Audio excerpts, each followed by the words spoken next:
And then we've also included the entire 2025 ACFR document, which includes all of the previously mentioned items and more. Plant Moran is the audit firm hired to complete the independent audit of the city's financial statements. This is their 5th year completing the city's audit. The annual audit is a lengthy process. It began with interim field work back in November, and it was just completed on the 20th of last month. A couple key changes that you will note for 2025 in the financial statements, and these ordinances were recently approved by City Council, but we eliminated the Special Improvement Districts Fund because all of the payments related to items within the Special Improvement District Fund had been met and completed, so that fund is no longer needed. And then we also passed an ordinance to reclassify the Solid Waste Management Fund from an enterprise fund to a special revenue fund. So it is still very much detailed within the ACFR, but within a different section. I would like to thank our finance staff for their efforts throughout the year. Completing the audit and financial statements would not be possible without all of their hard work. And here with me tonight is our accounting manager, Tammy Hitchens, and our deputy finance director, Val Lucero. So they were both very integral into this entire process. So they are here tonight. Hard copies of the 25 annual comprehensive financial report will be available for distribution once it's printed. And we'll reach out to all of you to see if you would prefer an electronic copy or a hard copy, and we'll make sure you get the version that you prefer. And it is now my pleasure to introduce Bill Brickey and Katerina Vleko from Plant Moran. They are here with us remotely tonight and will present the audit report. And after that, we will be available for any questions that you may have. I do ask that you hold your questions until the end of their short presentation, just in case they answer your question before the end of the presentation. But we will definitely have time at the end to go over any questions or feedback you may have. So thank you very much. Bill, I'll turn it over to you. Okay, thank you very much, and good evening, everybody. As mentioned, I'm Bill Brickey, the lead audit partner on the city's audit, and Kat and I will take you through the presentation today. Obviously, the audit, very voluminous documentation you'll see in the packet, hundreds of pages. So what we've tried to do is really just put together this brief PowerPoint presentation to really highlight some of the key factors related to both the audit and some financial results as well to go over today. So starting off on the next page here. So we've kind of broken this presentation down into 3 segments. First, we're going to talk about the annual comprehensive financial report. Then we're going to talk about our end of audit letter, which really just summarizes some of the key audit matters. And then finally, we're going to talk about the single audit, which is our compliance audit of your federal awards. So obviously, looking at the annual comprehensive financial report, it's a very large document. So just highlighting here, similar to what Teresa already went through, is how that report is broken down. So our opinion is included in there on pages 13 through 15. The management discussion and analysis, which was commented on, is included in the large document on page 17 to 27. And then really the core financial statements, which would be, I would say, all the numbers and supporting footnotes are included on pages 29 through 81. And then there's additional information that starts on page 83, which really includes a lot of the budget to actual information that's included in the financial statements. And then finally, the statistical section starts on page 134. And this would really give you a long range look at oftentimes a 10-year history on things like the demographics of the city, revenue trends, debt, things like that. So there's a lot of information packed in that financial statement, but certainly understand it's a lot to get through just based on the pure size of it. Before we get into the main presentation, just want to take a quick second and thank Teresa, Tammy, Val, your entire team. As mentioned, the audit really goes on for about 6 months from start to finish at various times. And we're really out at the city for about a month starting in April, kind of interrupting all of your team's normal jobs to help us with the audit. And we appreciate all the efforts, and we really couldn't do it without them. It really is a team effort, and we appreciate all the cooperation that we received throughout the audit process. So just want to say thank you for that. So right here on the when we talk about the financial statement audit, really the main deliverable to you and what you hire me to do is give you an opinion on your financial statements. So the city prepares the financial statements and we opine on the numbers. And the city did receive an unmodified opinion again in the current year, which essentially means the statements are in compliance with all the rules and regulations and can be relied upon. Sometimes wish it was something we had a better term than just unmodified opinion. That doesn't sound too great, but it's the A+ audit opinion. So happy to present that. Just want to point out there was only one new accounting standard in the current year, GASB number 102, which really just related to certain risk disclosures. Did not have an impact on the city, but just wanted to put that in there because it was adopted this year and it could impact future audits. So in the remaining slides, I'm going to turn over to Kat, and really we're going to look at a couple different things. So we've just taken numbers directly out of those financial statements, and are just going to highlight some of the key financial trends as we kind of weave in the financial analysis with some of the audit results. So Kat, I'll turn it over to you. Thank you, Bill. So as you can see on the slide, this chart shows the city's total net position trends from 2016 to 2025. So we have a 10-year chart that shows the city's strength, overall financial strength over the 10 years. And we are seeing how it's been improving year over year. When looking at these numbers, we look at the city as a whole. Just wanted to point it out, not just the general fund. So the total net position, as reported in the financial statements, is split into three main buckets. We have the net investments in capital assets, which is your roads, buildings, all the infrastructure, minus any debt that had to be issued to finance those constructions. Then we have the restricted net position, which means that it can only be used for a specific purpose, such as grants, capital projects, emergencies, and we have a 75 million of that as of the end of the fiscal year. And then the remainder is your unrestricted net position, which gives the city flexibility to respond to any needs and priorities. So when looking at those numbers compared to last year, we can see how the city continues to invest in its infrastructure and maintain financial strength. So on the next slide, we're gonna look at the main drivers of this positive change. So overall, in 2025, the net position increased by 73.7 million, which means the revenues came higher than expenses. So the main drivers, when compared to 2024, we saw a big increase in service-related revenue, your charges for services.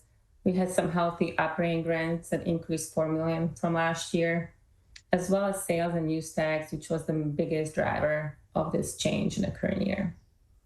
With those revenues, on the spending side, we had about $9.5 million increase.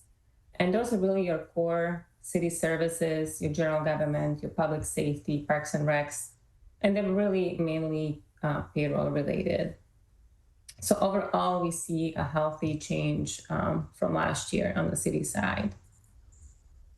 Next, we're gonna cover the general fund. So general fund is your main operating fund. The fund balance increased from last year by approximately 8.7 million. And as reported in the financial statements, the fund balance is divided into 4 big sections. So we have our non-spendable, which is your inventories, your prepaid, something that's been already spent, but it was spent for like future years. So it's the non-spendable part. Then we have our restricted. So it's restricted legally, like your TABOR, your capital outlay, your 2K. So that's something that can only be spent for that specific purpose. And then overall, the city passed resolutions that assign about 41 million of fund balance, the biggest buckets being your safeguard and operating reserves. Mm-hmm. And then the remainder is your unassigned. So that's your $54 million that can be available for general use. So bottom line, I feel like when you're looking at general fund balance, it's pretty well positioned, healthy reserve, and financial flexibility. Next, we're gonna kind of talk about the required reporting. So every year, we are required to report to the City Council if we had any concerns or problems during the audit. We're happy to report that the audit went smoothly this year, and every year, but even this year, we had no unusual, questionable accounting practices. We noticed no timing issues, the revenues or expenses were recorded incorrectly, no difficulties in general, performing the audit, and no disagreements with management. We also had no audit findings this year as well. So looking at the federal single audit side, because the city expends federal funding over $1 million, we also have to perform a special audit that focuses just on those dollars. So this year, the city expended $11.4 million. Out of those $11.4 million, we audited one major program, your highway planning and construction, with about $6.4 million. So about a little more than a half of total expenditures. The result, we have unmodified opinion. As Bill mentioned, it's the best possible result. We had no federal award findings, no compliance issues. So overall, the city did a great job with the compliance part. So that's what we have, and we're happy to answer any questions that you might have. Thank you, Bill and Kate. Any council members have questions?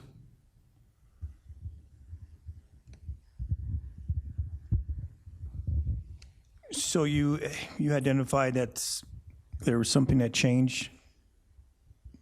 There were some changes that from this year from last year? Yes, in the 2024 ACFR and prior years, we had a city fund, the Special Improvements Districts Fund, and the activity in that fund has just all been met. So we were able to close that fund. We brought an ordinance forward to City Council, and you all approved the closure of that fund. So that fund is not included in the 25 ACFR. There was a small balance of just under $89,000 in that fund, which we transferred to the general fund. And then the other change was with the waste management fund, the solid waste management fund. That fund is still presented in the ACFR, but it is presented as a non-major special revenue fund rather than as an enterprise fund. And that was really just to correct the accounting nomenclature around that fund. The use and purpose of that fund has not changed, but it is really properly classified as a special revenue fund rather than an enterprise fund. Okay, is that due to the changes yearly? No, it's a change that we've been meaning to make, and it was just time to do that for this year. An enterprise fund is for an operation that is largely self-funded.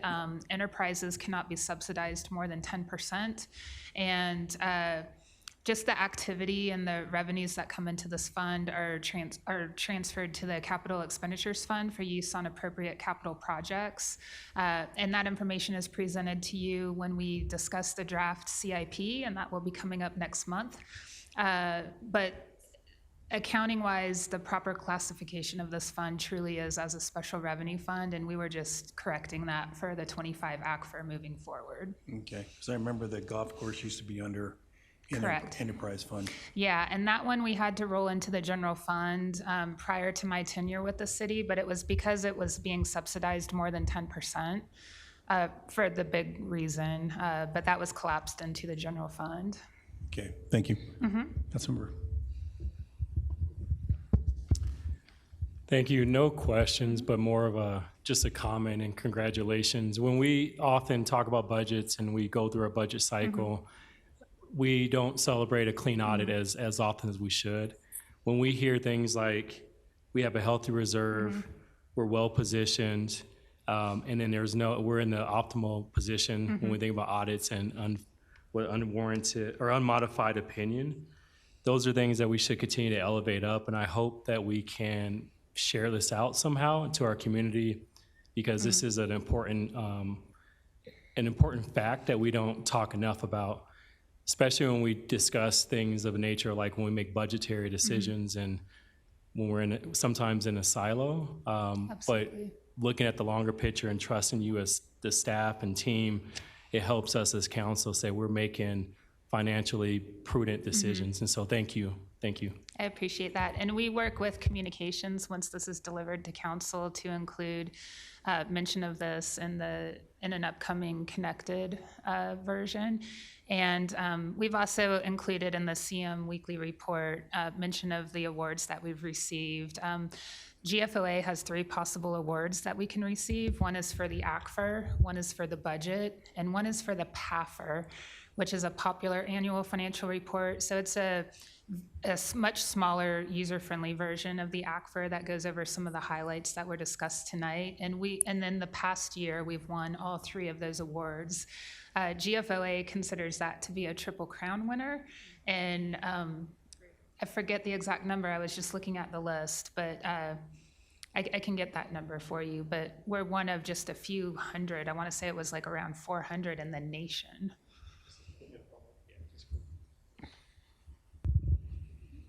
Thank you for sharing it.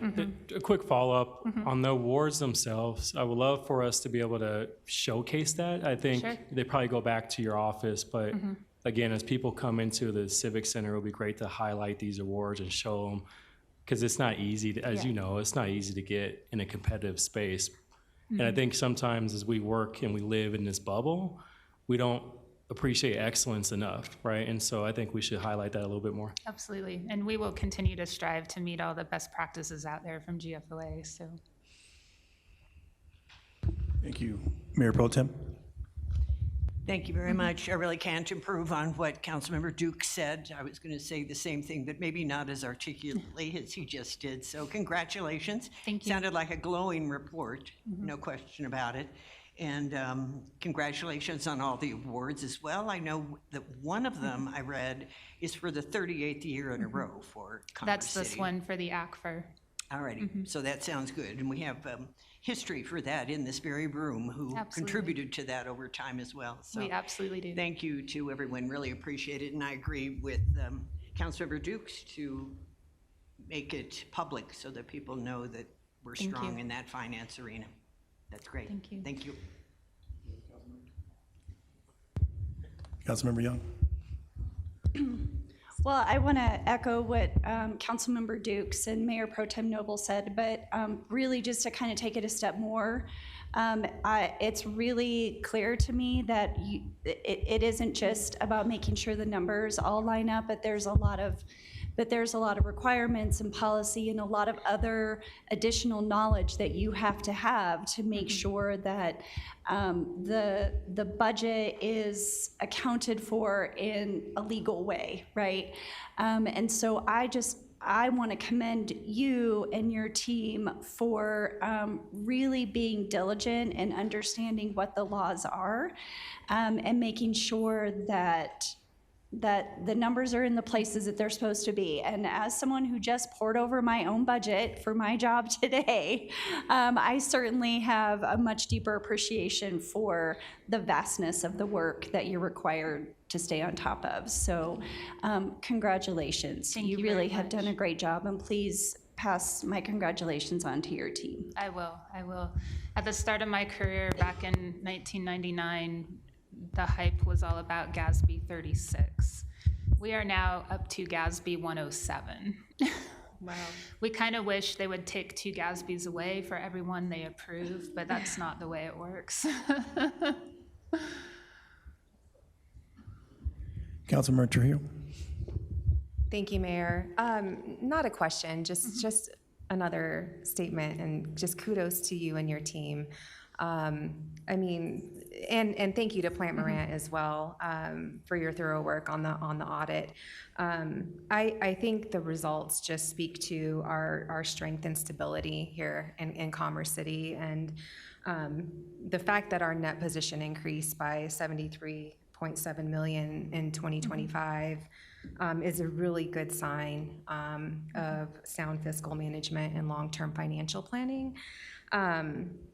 You know, I think also the grant funding that rose by $4 million, the sales and use tax increase by $14 million. I mean, those both really reflect continued economic vitality for our city. So again, the compliance great with that. And just really proud of the work being done here. And I look forward to building on this momentum. Great. So thank you. Thank you very much. And we couldn't be where we are today without the great support from our Plant Moran partners, as well as the support we receive year-round from city management. So it's definitely a team effort, and we greatly appreciate all the support we get from our auditors and from our city management team. Councilmember Teeter. I don't want to be the only one that don't speak, I guess, so I better say something. But I'd like to see something on the wall someplace in a prominent place that lets everybody know that we're one of 400 cities out of how many cities, so that people understand how many cities there are in the nation. You know, that needs to be publicized, and because we get a lot of criticism over the way we handle money from a lot of different people that don't know what the hell they're talking about. Maybe we can work with the city manager to get a banner printed and hung, or And we should put Finance's picture right over the top of it. Put it in here. Put the banner in here. Great. Well, Thank you, Teresa. Really you all. appreciate the work Thank your you team all has very done. much. And I know I didn't forget that you made the statement, the city that you live in, I won't mention where it is, how well we are positioned based on the city that you live. So It's actually my former employer. Their unassigned general fund balance is below 2 million. So Wow. I much prefer being here. yes. Well, thank you. Thank Appreciate you it. all very. We appreciate all the kudos and appreciation. Thank you.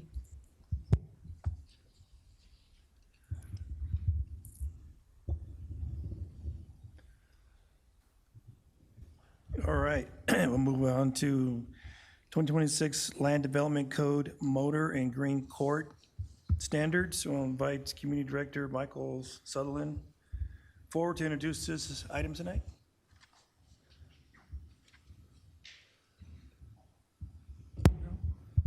Thank you, Mayor and members of City Council.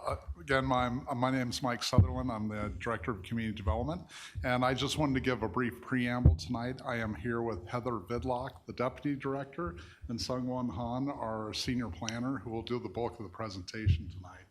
But basically, last November, the Council adopted the Land Development Code.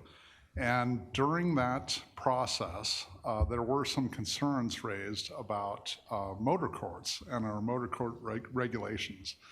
So, as part of the adoption, you asked staff to come back to City Council to discuss the issue in greater detail.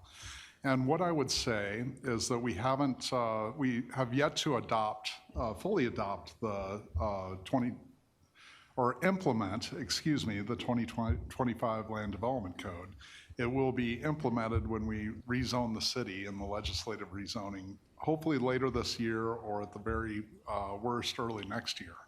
What I would suggest, and Sung will run through the presentation, but what I would suggest is that, or the object of our regulations in the 2025 Land Development Code is to provide for compact development, which includes motor courts, but try to encourage green courts above motor courts. And what I would suggest is that we have a discussion tonight, and we can look at different options, but I would suggest we give a chance for the Land Development Code to take effect and see if we can get the type of green court that you'll see in some of the slides that Mr. Won Hong will present to you. And if we have problems, come back in 2027 or perhaps 2028 to look at options, I suppose, for this type of development.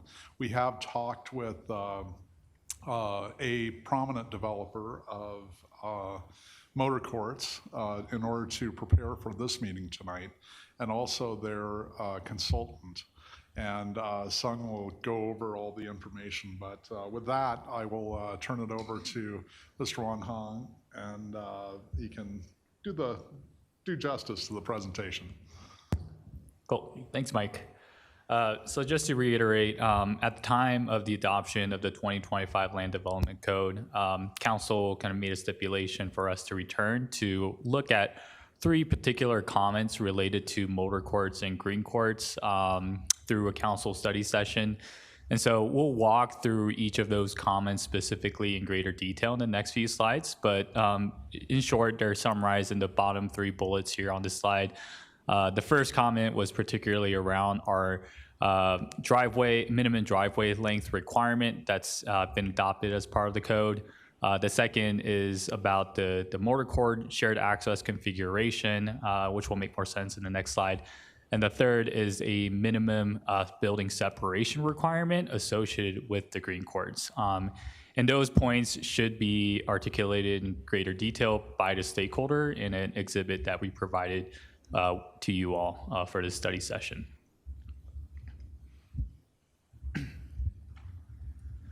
So motor courts are a type of product commonly found throughout the Front Range and here within Commerce City. Particularly, you're probably familiar with them within the Reunion neighborhoods. There are 2 distinct configurations that exist within the code and are also kind of developed throughout the city. The first is the cul-de-sac configuration, and so that's the image on the top right-hand corner. And so that one features a shared drive with homes clustered together in a more curvilinear pattern with a drive aisle or a center drive aisle that leads to the garages at the end there. The second is what we're calling a dead end configuration in the land development code, and so that features again a dead end share street or shared drive with homes that are stacked perpendicular to the street and fronts directly onto that shared drive, and so that's an image on the bottom right hand corner. And so the specific feedback that we got for motor courts is twofold. The first request, again, is to remove the current 20-foot minimum driveway length requirement. So this standard was originally intended to address concerns raised in past Planning Commission and Study Council study sessions while we were updating the code about the potential parking impacts and vehicular access issues that could result from not having a more formal driveway associated with the homes. So the stakeholders' concern with having a minimum driveway length requirement was that it would increase the separation between the homes, leading to a larger shared access way that's dominated by cars that are parking in front of the garage, which would also result in increasing impervious surface area and reducing the overall unit count and density of the neighborhood. The second piece of feedback relates to the maximum number of structures allowed for the cul-de-sac configuration specifically. So the adopted Land Development Code standards states that the dead end configuration, so again, the bottom right-hand corner is limited to a maximum of 4 structures and 8 dwelling units. So that's kind of what you're seeing here on the image on the bottom right-hand corner is 4 structures, but it's a duplex, so a total of 8 dwelling units. But the LDC also limits the cul-de-sac configuration on the top right-hand corner to 3 instead of 4. So you would limit the maximum number of structures allowed in that configurations to 3, which again on the top right-hand corner would not be allowed under the current rules and regulations that were adopted. And so this limit was added in I believe in an August study session with Planning Commission and City Council about mainly around the issues around crowding and again vehicular access issues. And so the stakeholder input here was suggesting increasing the maximum limit from 3 to 4 for the cul-de-sac configuration, consistent with what's been developed out in Reunion. as they felt that the lower maximum may discourage the use of this configuration, which would otherwise support more architectural variety and more diverse motor court layout options. And so just on that third bullet, one thing I just want to note for additional context and background is we do have other supporting standards to guide the design and overall development of motor courts. And so some of these standards are, we do state in the code that no parking should be allowed or shall be allowed within the shared motor court drive. And also a concern about, more sideway facing homes. So we have a requirement about front doors orienting to the street. There were some concerns about access to parks and open space at a recent study session. And so we did increase the parks or open space requirement 125%. And so that if you are proposing a motor court layout, the expectation is that more access to open space shall be provided. And there is also now a maximum limit on the motor court dwelling units as well. So if a preliminary plat came across the table, we would make sure that the total number of dwelling units associated within that motor court configuration would not exceed the 30% of the total dwellings that are proposed for the neighborhood.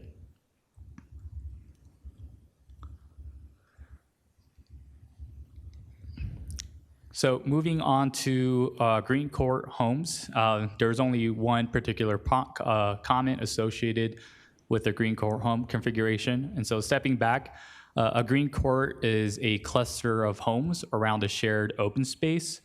And one key standard that controls the size and design of the common green space is a minimum building separation requirement of 60 feet. And so that minimum building separation requirement is there to ensure adequate, usable, shared open space, so it doesn't just feel more of like a walkway. And so the stakeholders' feedback here was to reduce the minimum building separation from 60 feet to 30 feet. The concern from the stakeholder was that this minimum distance is too large, potentially reducing, again, the residential density and increasing future landscaping and irrigation costs associated with the shared open space that would be passed on to the metro districts or the homeowners themselves. And then other supporting standards for the green space or the green courts include actually an exception to the building separation requirement if there are site constraints identified, such as irregular lot sizes or topography or constraints with utility easements. Then the width could be reduced down to 40 feet. And other design related standards include having front doors that face the shared open space, having a continuous walkway that connects to the open space as well. And so for the next slide, we'll go ahead and share kind of staff's recommendations for next steps, and I'll actually pass it off to Mike over here. Oh, no worries. Just passing from there. Oh, these, as I had mentioned before, are things we could look at if the regulations prove too burdensome or we aren't getting the green courts that I think it seems like we desired through the comprehensive plan and the land development code adoptions. But Sung can kind of run through each of the different options, but I would also encourage that we give the regulations a chance to work, and these are options we could look at in the future. Great. So for future consideration for the motor court driveway length requirement, if we were to remove the minimum driveway length requirement, staff could always explore alternative standards to address parking and access concerns. And so if it could potentially be giving the allowance for providing on-site visitor parking in these type of developments, or ensuring or including more standards around turning radiuses if parking is a concern, and kind of vehicular access up and down that shared drive if a formal driveway was absent. For the comment about the maximum number of structures associated with the cul-de-sac configurations. If crowding is particularly a concern, we could always explore a minimum private open space requirement. And so that if 4 units were proposed or 4 structures were proposed, perhaps we could include a minimum open space requirement so that whether it's front or backyard space, there's an expectation in terms of what is provided for each lot. And then for the third, for the green court development building separation, we could consider reducing the required separation down to 50 feet as well. But again, to note that we do have a provision that already allows a reduction to 40 feet if particularly there were issues with the site that the developer had to kind of work around or faced. And so those are potential options to consider in the future. And so I do just want to maybe conclude by going to the previous slide, and just the images here are highlighting some of the local examples that exist. So on the top right-hand corner, that's more of a recent example from Brighton, Colorado, who has a similar provision. Their open space width is written a little bit differently, where it has to be 25 feet each way, and so maybe about 50 feet. And so what you're seeing on the top right-hand corner is the most kind of narrowest green space right there is probably ranging from about 60 to 70 feet. And then the bottom right-hand corner is looking at the Central Park neighborhood, which is a common feature. And that's probably closer associated with 70, 80 feet there, just to provide some samples.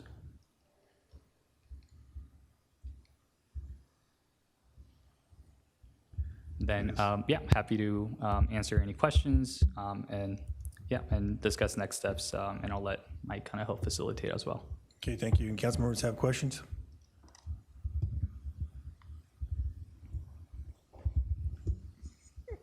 Mayor Pro Tem Noble? Thank you. So, Mr. Sutherland, thanks. Your recommendation is to move forward with what had been suggested by the Planning Commission and the City Council previously, and then these new concepts could be tried out then in 27 or 28 if you find that this is not working or something. Is that what you're saying? That's correct, is that Mayor what I Pro heard? Tem. Yes, you heard I me know correctly. you said that, but I just want to make sure I heard. No, thank you. I appreciate that. Okay. I think what we're aiming for is those green court slides that you saw to try and get that type of development. And that's the goal. And I think some of the green courts we have right now in Commerce City are kind of a little sidewalk, a tiny bit of green, and 2 houses that face each other. I think we can improve upon that and still give the developers an opportunity to do compact development, but maybe in a better way.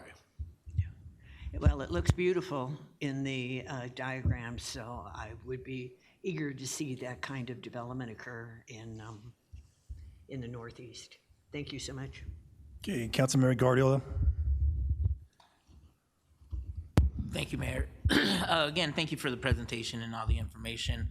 And definitely agree if we could stay in course, like you said. The other thing I just want to mention is always keep parking in the back of your mind, right? That's any city you go to right now, not just Commerce City, but the majority of the complaints that we get. I live in Bell Creek. There's never parking, right? Even in the core city where my relatives live, there's no parking. So it's not a north-south thing, it's just a parking issue. And I think that would save a lot of headaches when you're looking, if you guys choose to do some of the recommendations, if they do come forward in the future, just to keep that parking in mind. Because again, when you said that they couldn't park in the cul-de-sac, there's a couple that I always see, they're always parked. Right, and so just keep that in mind. But good job, and thank you for the information. Appreciate it.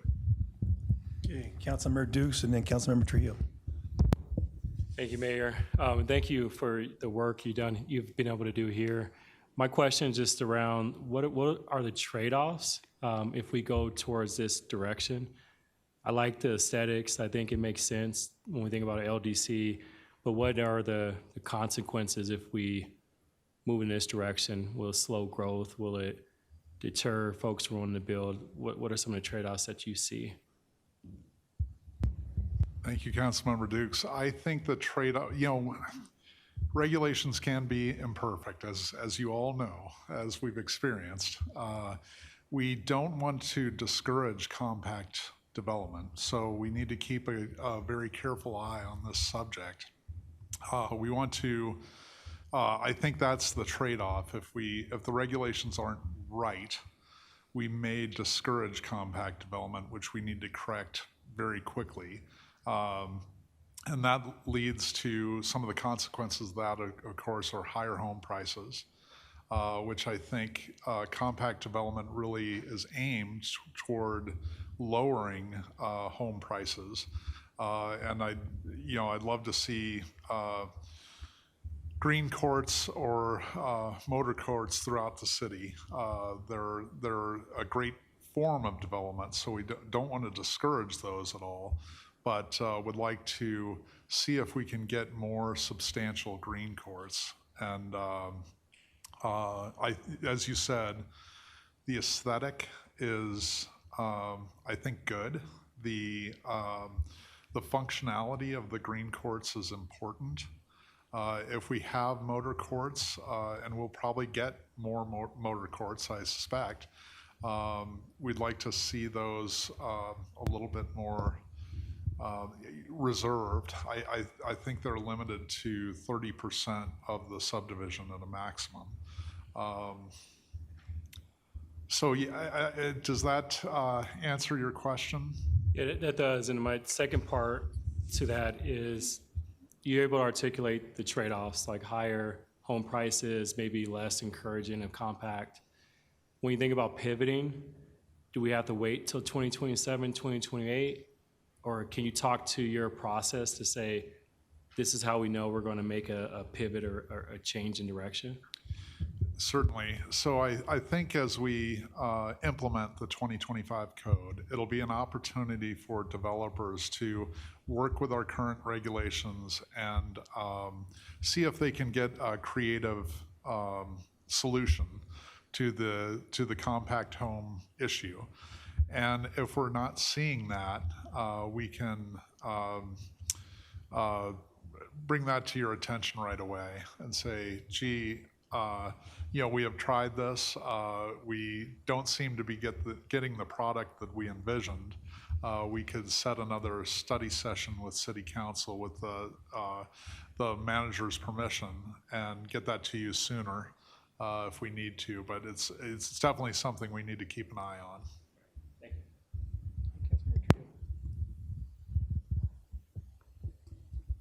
Thank you, Mayor. Thank you, Mr. Sutherland and your team for putting this presentation together and coming back to council to speak specifically about these two things. I really do want to highlight the importance of open space requirement, because I've heard from residents in our community who live in cluster homes with the shared driveway, and they don't really truly understand what that means until they've actually lived there for a while. And so I think we've had an opportunity to really learn, and I would love to move forward with this. I also agree with your statement on not trying to discourage compact development, because when we think about housing affordability, we want to keep this as an option, right? So, yeah, that's it. Thank you. Any other council members? Thank you. We remember this discussion we had last year about bringing the green courts more into our development as far as the options, which would be great, because I've seen those green courts and they work really well. And what I was discouraged about was, I understand about the cluster of homes being in the motor courts and being the four, they're just so tight in there, and you get to know your neighbors real quick, okay? And you end up doing a lot of things on all that. And I don't know how you could position it where you have 4 with more space, unless the units are smaller. So I was the one who was pushing the 3 in the cluster instead of 4, just because people don't comply when it comes to parking. You drive in a neighborhood where they have those cluster of homes there, and they're out there parking, and it makes it really hard for neighbor next door. You know, it depends on the hours of the night. If someone forgets to put their car in the driveway, you get the same thing with the alley-loaded homes too, and not parking there and things like that too. So it becomes a challenge, and if you guys could, I do like the 50 feet separation. So yeah, if I don't know, just a configuration of those cluster homes, that's just, could just seem like they're just stacked on each other. And if you guys could work through that with the development community, that would be great. You know, the council members? All right, thank you, appreciate it. Thank you.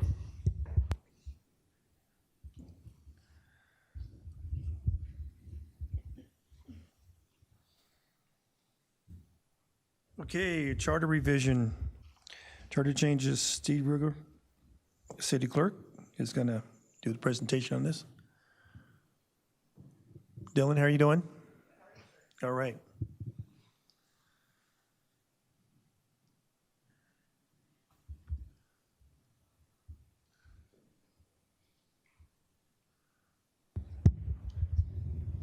Okay, good evening, Mayor and Council. It's nice to be presenting to you for a change instead of officiating the meeting.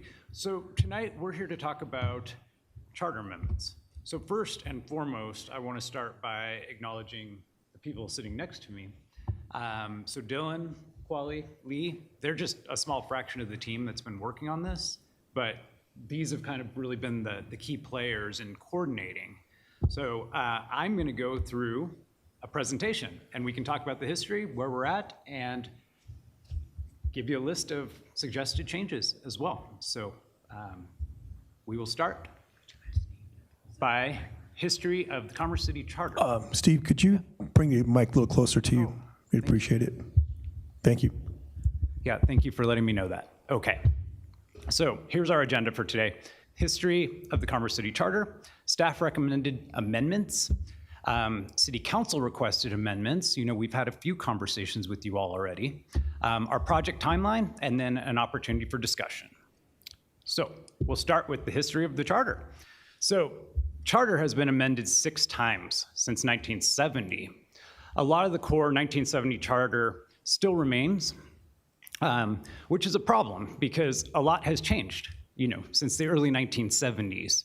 So different community, different organization, different operations, and different needs contemporarily.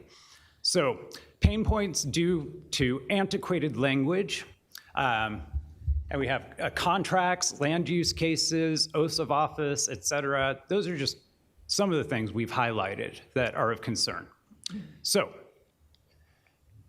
our charter is much more expansive and detailed than most other cities. We have done a lot of benchmarking as part of this process, and that's important. We want to see what our peers are doing. We want to look at best practices, see what's working, see what's not working. But we did notice that, you know, our charter kind of stands out at this point. So it might be due to age. Some provisions in statute might have not existed at the time charter was adopted, and the charter really should be a broad framework, not detailed process. So I want to highlight that bullet. I like to think of city charters as our city constitution. Obviously, it's the highest legislative policy document that we have approved by the voters. And we really want it to set out that broad framework, not detail everything, and we'll go over a lot of the reasons for why that's important as we get through the presentation. All right, so some specific dates. 1993 was really our biggest charter amendment process, and at that time, we adopted portions of Colorado Revised Statutes, our state code, directly into our charter. So that can be a problem, because as state law changes, then that can conflict with things that we've adopted into our charter. So it kind of limits our flexibility a little bit. I don't know if our attorney friends want to speak more to that, but I think this is a very important thing to highlight. As state law changes, we may be stuck, or not stuck, but we may have conflicting language. Oh, sorry. Yeah. The one other thing, just lean closer. Yeah. Okay. So I'm Quali Farbs, for all of you that I have not met or I just met, just a reminder, City Attorney's Office. The one other thing I would just highlight for you is that we are a home rule city, and that's really important. That's why we have a charter. And by adopting state law into our charter, we're giving up some of our power to just make our own fate and decide how we want our city to operate. And so I think that's something to really keep in mind as we're going through some of the amendments. That's some of the rationale behind changes that we're going to suggest, is that we want to be mindful about maintaining our home rule authority as we start to think about making adjustments to the charter, both to maintain that authority and to roll back some of the authority that we gave up in prior amendments. Thank you for that, Quali. The term that I love in thinking about a charter for a city is maximum self-governance. It really is the document that, like Quali says, establishes us as a home rule city, but maximizes our ability to govern our own community. So going back to 1993 again, really wanted to highlight that we adopted a lot of state statute into our charter that now in many ways is problematic. We also repealed obsolete provisions, which honestly we should be doing from time to time. Most cities do update their charter as things change, and it's a working, breathing document. Yes, it's harder to make a charter amendment because it has to be approved by the voters, but that doesn't mean we shouldn't go through the process of making sure that we're keeping it relevant and up to date. So in 93, 57 total subsections were impacted in our charter. 2006, there were some significant amendments. Mayor separated office for term limits, which failed. So that is not something that or mayor having separate term limits, that did not pass in 2006. Another one was prohibit council from serving as chair of the Planning Commission or Board of Adjustment or Board of Appeals. That did pass, so that's a specific prohibition that we currently have in our charter. And then expanded list of relatives for section 9.7. That's the anti-nepotism provisions that I know you all have recently looked at in our charter. More on history, 2011. We changed the organization meeting to be held on the second Monday after certification of election. That's something we actually would like to change in our current amendments. We'll go over that. But we removed city council from planning commission. That passed. And then max 2-term limits, non-consecutive, and mayor separate office, which did pass. 2013, elections moved from April to November to take advantage of our coordinated mail ballot election system here in Colorado. That's a good thing. I get excited about these things, but it saves us money, it bolsters turnout, it does so many good things for convenience of voting, but mostly what I like to see in that is just will in many ways amplify our turnout like significantly, and I think that's important. History of the charter, again, 2015, decreased posting locations from 6 to 2 locations for approved ordinances. That passed. That's getting us consistent with state law. And with the advent of technology, it's just, we feel like our website is much more transparent than in 1970, where people would go to physical locations to see those types of things. 2023, modernized posting of notices to website as well. So that ties in with that. All right, let's get on to staff recommended amendments. So city attorney's office, city clerk's office, and city manager's office, we met with departments. We actually had some great discussions internally. We included every department in our review, gave them all the opportunity to tell us what's working, what's not working from their perspective, And some of the changes we'll highlight tonight directly stem from that work. So we identified language throughout the charter to add, amend, or remove. And we compiled a list of now 43 sections that staff recommended to put to voters on the November 2027 ballot, or at least starting there. We'll talk to you about the process, and we want direction from you all too on how we proceed once you all agree on the changes that we do want to submit to the voters. Okay, lots of sections identified. So this is just to give you kind of an idea. All of this was in your packet, and if you did take time to actually look at the section number, look at the bullet point, and then understand it in context, we're all here to answer questions about those. And Stephen, before we dive into the meat of the conversation, I think it'd be helpful to sort of lay out what a timeline looks like, right? Just to clarify, this is not a one and done conversation. There will be several iterations of these conversations, yes, both with council, but also potentially with public input, right? Study sessions, potentially in a future meeting when we actually draft the resolution or draft the ballot language. So if you want to spend some time on that slide. Thank you, Lee. I think this is a good point to have that conversation. So we're not looking at it as, we're going to decide everything tonight and move forward, of course. We do want to hear from you what you all think would be an appropriate process. There'll be room for future discussions on everything we discussed tonight. And really tonight, I would look at it as the kickoff meeting for the process. And then we will build a timeline based on that. Going back to the last slide, I just want to highlight, though, the 2027 ballot. We're not anticipating any charter questions being released on a ballot until 2027. So that gives us essentially the next year and a half to work internally, have council agree on what we want to ask the voters to approve.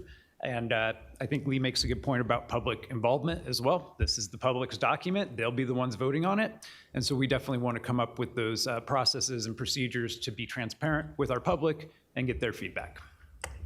Steve. Thanks, Steve. Mayor Pro Tem, did you have a question? Please. Thank you very much. I did cross-reference all 43 to the charter to see what was contemplated. In some cases, I couldn't really tell because it says language will change, but it doesn't say how or that kind of thing. Sure.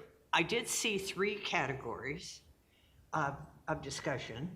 One of them is what's in conflict with state law right now that we need to change. Like, I think some things had to do with, like chorus, not Cora, but, being transparent. Open meetings, yeah.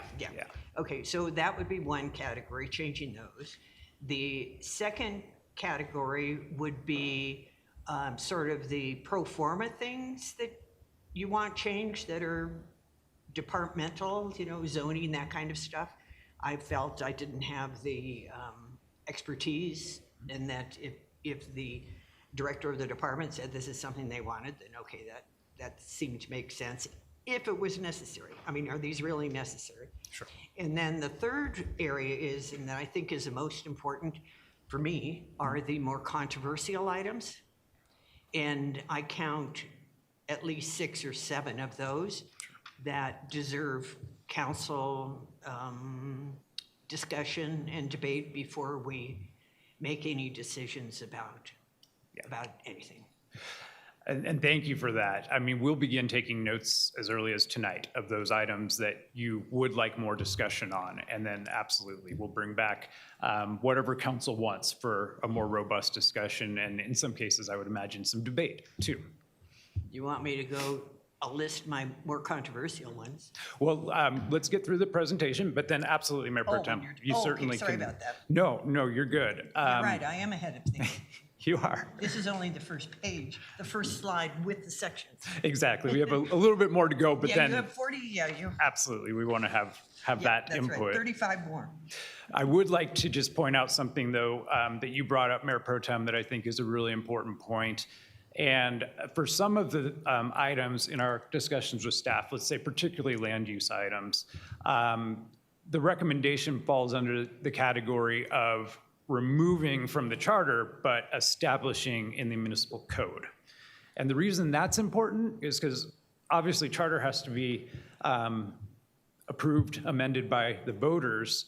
We do feel like there's several things in our current charter that would be better set by you all as an ordinance in the municipal code to allow us to quickly adapt to changing environments, state law changes, and be able to react more quickly to serve our residents.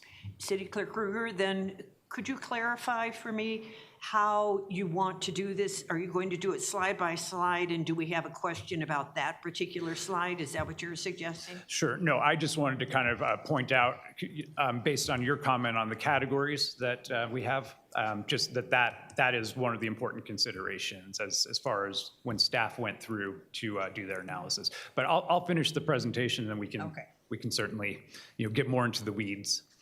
So I'm not going to read all of these, but we do have them all highlighted, and I'm positive for every single one of you, there were things that stood out, and we definitely, are here to answer questions and have that discussion. So here are the 43 sections we identified and just some basic notes. Next, I wanted to get to the council requested amendments that we've heard from you all in recent discussions.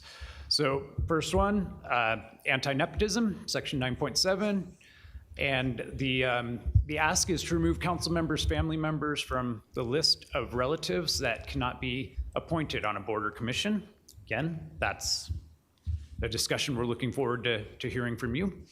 And then 4.1 to 4.2, council composition and wards, remove at-large members and move to a 2 per ward structure. 2022 survey, inconclusive. So we did a survey, kind of inconclusive on that. Maybe a little bit of preferred staying with the mixed system that we have, but due to population growth, no guarantee to preserve core city representation with 4 wards. I've worked for a lot of governments, and Dylan and I were talking today, when you really think about it, each resident in our community has, 4 representatives, basically? 6 representatives, so 4 at large, who represent everyone, the mayor, who represents everybody, and then their ward council member. So, in my experience, it might be a little confusing for a resident. Well, who do I call? My ward council member, an at large, the mayor? Just want to make sure that everybody's getting equal opportunity to representation. Again, this is policy stuff that you all can discuss, and certainly our city management and city attorney team can help facilitate that dialogue. Any additional council requested amendments? That's where we'd love to hear from you. If in your review you've seen anything that stands out, or that you would like us to research, or that you would like to bring forward at future discussions. So I'll ask the team, do we want to pause there and talk about that, or finish the timeline and the presentation and then? Yeah, let me just go over the timeline, and then we can circle back to this where we're looking for anything else you guys have noted that you'd like for us to look into. But here's kind of our proposed project timeline. So we're at the first bullet there, the study session. Again, I'm looking at it as the kickoff meeting. Remainder of 2026, staff will draft the actual amendments to present to you all. You all have to approve those, of course, but we will try to capture intent as best we can, work with our legal team on reviewing the language for legal sufficiency, and then present to you all what those actual text amendments would look like.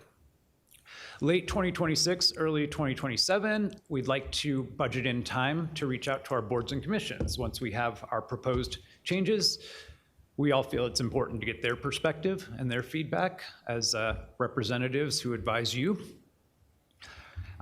Then we would move forward to an early 2027 study session on council requested amendments. So we want to carve out a specific meeting just so we can discuss the ones that are important to you.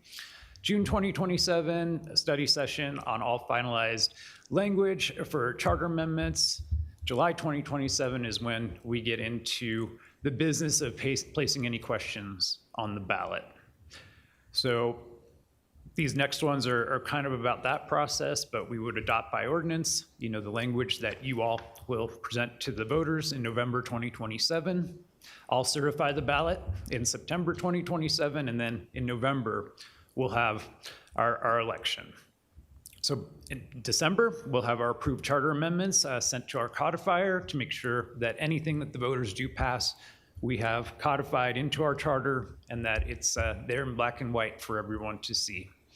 And then 2029, review items that did not make it to 2027 election and place on 2029 ballot. I will also point out, depending on how many changes we want, council may decide to work with staff. We may want to break up the questions to different election cycles. We can talk about process, and I'll actually rely on our friends from the attorney's office who have more experience with crafting those questions to help answer that. Staff recommendation consensus. So we recommend putting out ballot questions, a question or questions to amend the charter in 2027. Is there consensus for either both or additional council requested changes to be discussed further? Again, that's what we're asking for you. And I will pause there. Okay, Councilmember Trujillo.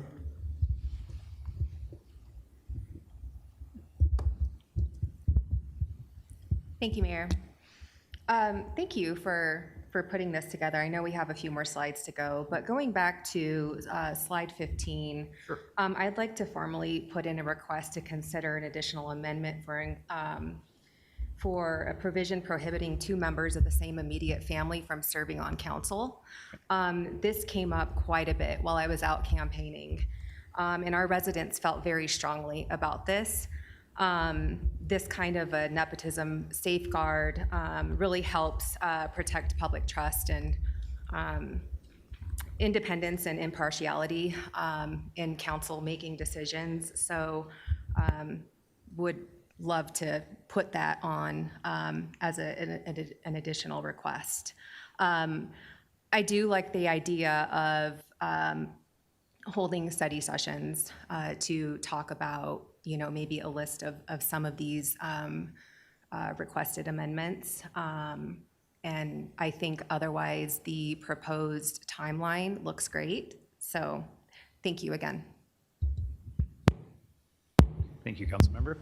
Can I ask council, and we might get there organically, but for some clarification on how we would structure those study sessions? I think you heard the Mayor Pro Tem sort of lay out. There's generally 3 buckets, right? There's the procedural stuff that your constituents and you all probably aren't going to touch. There's some information that might change. For example, how it is you understand the makeup of Planning Commission and where that information lives, which is in the, we're recommending in the code as opposed to the charter so that you can amend it via ordinance in a much more fluid way. And then there's the big ticket items that I think we're going to identify here this evening. And it may be the case that one study session is allocated to 3 of those 6 or 7, or a study session per one. I think if we can all walk away understanding what are the big ticket items and how do we practically plan for you all to have enough time to digest and to discuss amongst yourselves, that'd be very helpful for the next, we're talking about 2027 intentionally. So we have some lead time to be able to think about this strategically. Cool, thank you. And I wanted to, if I may, go back to Councilmember Trujillo's request for all of these ideas you have that you'd like us to look into. We would like to get consensus from a majority of council tonight to move forward with those proposals. So obviously not a formal vote. This is a study session, but we just want to make sure that there is consensus to move forward, just to make sure we're following your direction. Okay. Would you like to vote on what I just, or Yeah, just thumbs up? I think a thumbs up would be sufficient. Again, not a formal vote, just direction to staff. Are we doing these one at a time? Yes. So we're starting with Councilmember, well, as you all bring them up, we'll ask for consensus for every proposal that we hear. I'm okay with that, with Councilmember Trujillo's recommendation. And again, this is just to look at the issue and bring it back for future discussion. Mayor Pro Tem Noble. I'd like to make a suggestion. Sure. That items that might be of a more controversial nature, which we could identify, that might require a study session or, further discussion, we identify those first. Okay. And then we have all the rest of them that we could say, okay, maybe we have consensus on the rest of them. So if you could just gather them up first, as opposed to going through and one by one, doing a thumbs up or a thumbs down or something. I'd rather have discussion on some of these than not have discussion. Fair. And I will yield to maybe our city manager on that question. I was just gonna say, I agree. I think that makes sense because otherwise, I mean, we have a lot of different items, right? So one, understanding if there are things that are not already captured on the slides that need to be included, because staff has intentionally not discussed some of the things that you all have mentioned, but we have not, that's not gonna be staff's role to say, we suggest changing the ward makeup, for example, or not having family members. So I think it's helpful to get those thoughts collected from you all. And then, you might find that 36 of the 40 that we've identified are things that may not warrant your consideration right now. And that we move forward with a study session scheduled for that. Okay, thank you. Councilmember Gardella. Thank you, Mayor. I got a couple things. One, on an average, or what is the best practice of how many questions you put on a ballot? And I think that's if you guys have seen different ones. I mean, we've all voted, right? But how many is best practice and not have 43 line items on the ballot? So we can certainly have a strategic conversation about how we address that. Okay. We can do anything from one to several. We certainly don't probably want to do a single question for every item that we want to change. I have seen municipalities lump them by theme. Okay. You could take theoretically one single question. The challenge with that from a strategic perspective is that if that question fails, all of your changes fail. Right. And so we had a lot of conversations about that in terms of how we would want to categorize or lump together different changes. And I think we can certainly talk about that. I might leave that for later on once we've decided what we've agreed that we want to change. But it's a great question. Well, and I bring it up for my colleagues and all of us to keep that in the back of our mind, kind of like what Mayor Pro Tem said, the 3 buckets that she mentioned, because that's where I was going for, like what buckets, and so just keep that. The other thing I was going to ask, and looking at your timeline, is there a way that we could do an online survey with comments when we get to that point? Because I think going to the boards and commissions great. I really do. And even maybe having 2 town halls, north and south. But I think online surveying is a huge medium that we could really hit, that is very cost efficient work, and just getting comments on that, right? And doing kind of a campaign to say, hey, we want to hear your feedback after we have discussed what our items that we said, okay, this council is in consensus of doing these 3 bucket items, 4 bucket items. Now we want to hear what our residents are saying, right? Couldn't we do something like that, or putting on the timeline at least?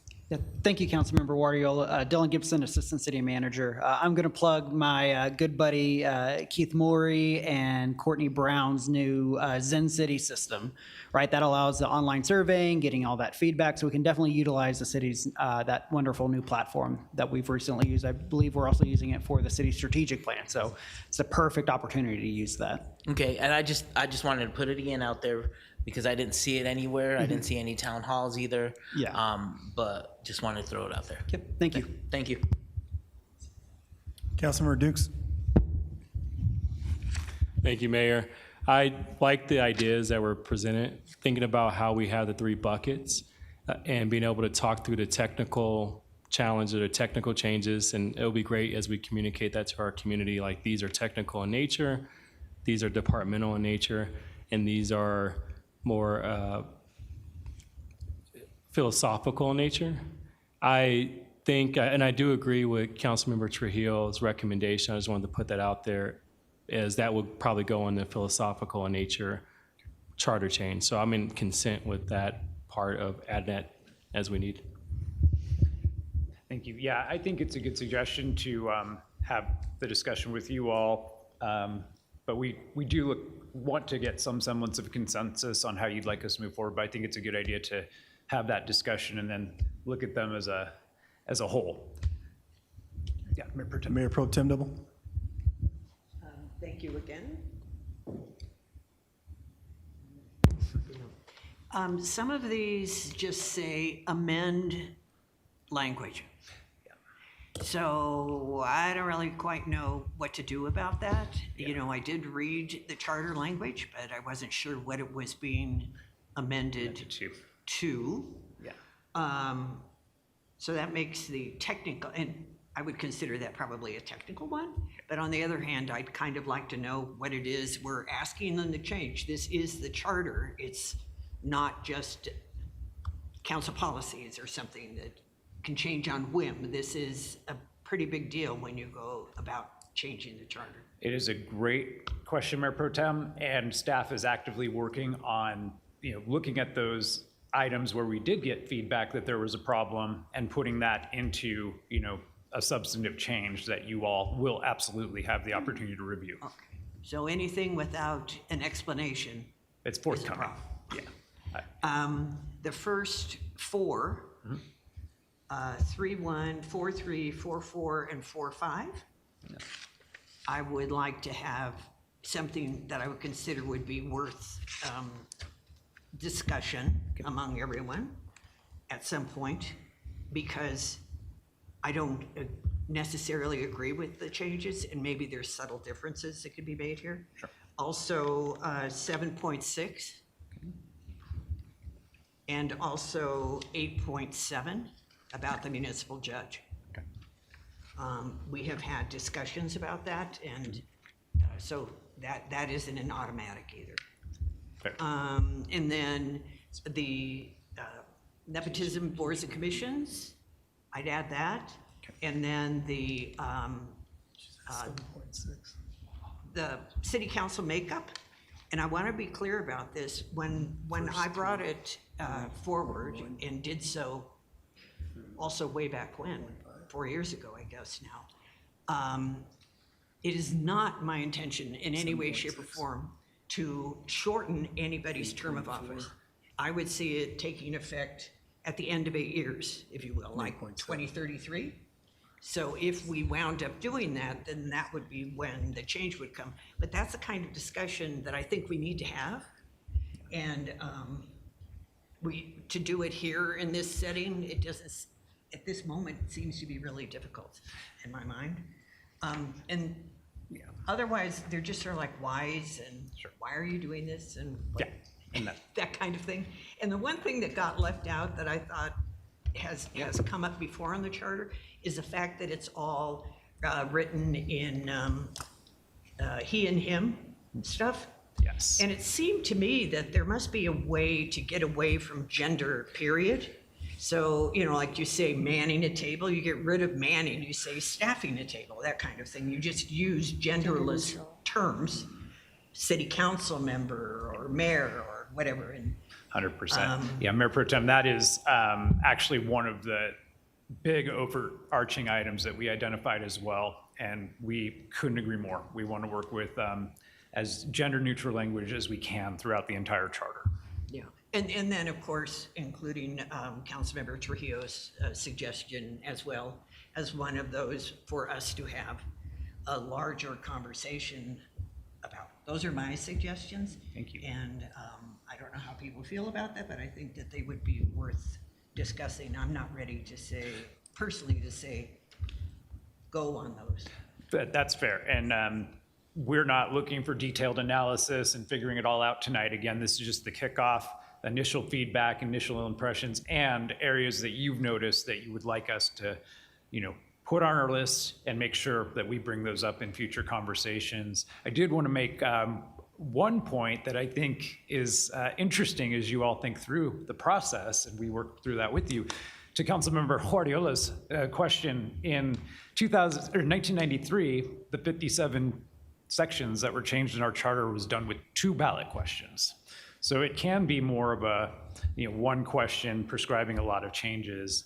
You may feel that there are certain questions that are worthy of their own standalone question, and that we can certainly work with you on how best to structure those questions if/when we get there. Okay. Councilman Ricardo. Yeah, so I was just gonna recommend, like, what buckets do you guys recommend? If the technical terms, and putting those out for us to discuss, because I like what Mayor Pro Tem is saying, and I think they all should have a healthy debate and discussion at a study session. And I think going through these, because I went through them and I went through the charter and tried to look at the language, and I was just like, you know what, I'm just gonna ask the questions. But if that's more formal and sequential order, then going through and saying, we want to have a discussion on this, right?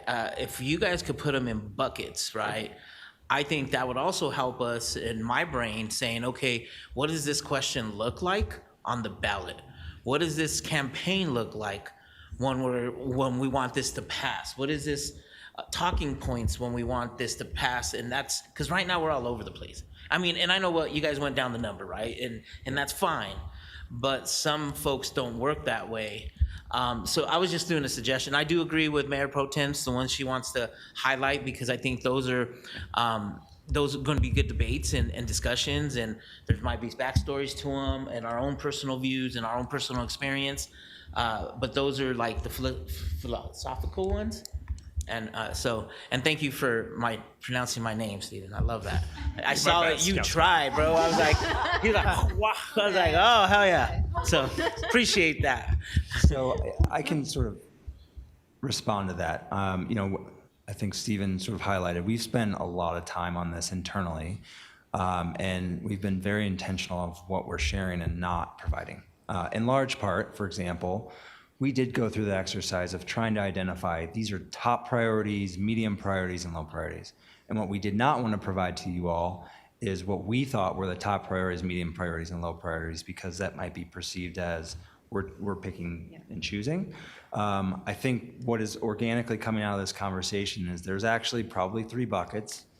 We're talking about the philosophical, they're talking about the process, et cetera. And I think it might make sense for us to frame future conversations in that way, and providing you all with specific red line language that shows those changes, right?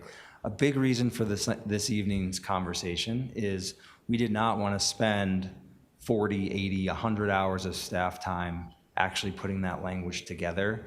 If the appetite was, you know what, we are not this is not a priority, we don't think 2027 is the right timeline, let's focus on some other core objectives, then that's totally fine. We just didn't want to spin our wheels for dozens of hours if that's not where we were headed. And I would say also, I appreciate staff's expertise. And so even your recommendations, I would like to hear and see, because you all do the day-to-day here, right? You guys do the day-to-day, so I would appreciate that too. I get it. We do the policies, but I always appreciate what you guys recommend. I might not always agree with it or have my own personal views on it, but so for me, I would like to see that, hey, this department, whatever it is, this is a big priority because it affects blah, blah, blah, blah. And you're not telling me that it should be my priority, but I appreciate your guys' expertise in all the departments. So just keep that in mind, Lee, because again, I think sometimes I get it why you guys do it, and we're the policymakers, but we're not the experts. And if it's gonna make life in Commerce City a lot easier, especially the day-to-day operations for our government workers like you all, to me, that is a priority. So just wanted to throw that out. So thank you. Well, and thank you, Mayor, Council. I think we all really appreciate this. We actually started kind of an exercise of high, medium, low as priorities. But I think we've landed, just food for thought for you all, on more impact statements. What is the significance of this change? So it can be very significant, moderately significant, not significant. That would be like some of the cleanup language that maybe there's something worded unclearly. So, but I think we would all love to, think through that with you. And then absolutely, when we get to identified provisions that we want to look at, you'll get the benefit of staff analysis and staff's perspective on all of those issues. Okay, Councilmember Dukes. Thank you, Mayor. Just wanted to agree, I guess, with consensus around the three buckets, if we say philosophical, department, and technical. I do like Mayor Pro Tem's recommendations on 3.1, 4.3, 4.4, 4.5, 7.6, 8.4, 8.7, I'm getting there. Yeah. 9.7 and 4. Could be 8.4 too. I said 8.4. You did? Yeah. I didn't say that one. But you Oh. are adding that one? That's a good one. I didn't mark it. Sorry. Yeah, I thought you said. 8.4 and 8.7. Yeah, 8.4, 8.7, 9.7, and then a 4.1 and 4.2. And then also with Councilmember Trujillo's recommendation. I do want to have a conversation around the ward distribution, because I think it'll be critical to get research around there's not a magic way of doing it. Right. There's I would love to have a number of cities kind of share, like from Seattle changed it, to Portland just changed, to I think Denver changed their representation. So it'll be great for us to have a discussion around it just in general, in addition to knowing like we're going to grow east. And so making sure that our suggestions don't have unintended consequences. The other thing I wanted to add, Steve, you said something around the buckets of, you said moderate changes or not of. Yeah, impact statements. So Impact significant change, moderately significant, low significance. My only caution to that is if there's something that's low significance, we shouldn't be changing it at all. If you already put them in that category, it just doesn't make sense to bring it forward. And Councilmember Dukes, if I may, the thought process was how we prioritize putting those questions out to the voters should we go over multiple election cycles. So we'd want to start with the most significant impacts and make sure that we bring those to the voters first. But anything that's low in significance is probably still something we're recommending updating. But the impact of it, may not be as crucial as some of the more significant items, if that makes sense. I hear what you're saying, that when you put it to the voters that you're going to have these buckets. My point would be how you message it matters. Yeah, I was just simply going to just distill that even further for the council, that what you see come before you has risen to that level that it is a priority for the day-to-day. So to us, there is some level of importance to have the conversation, because it's not something that we can just continue to keep navigating for the betterment of the organization. So.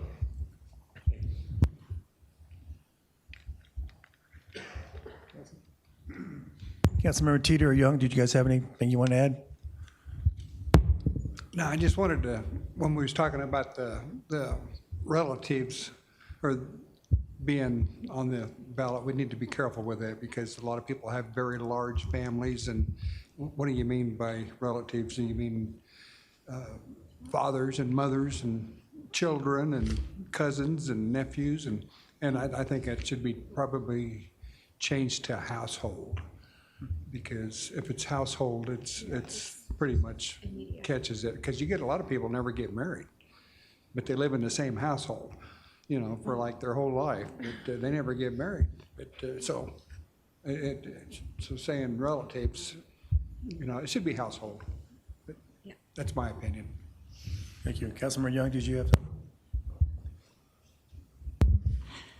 Thank you for doing all this work to put all of this information together. I know what a lift it is to go through line by line and what is the impact of each of the things that we're considering.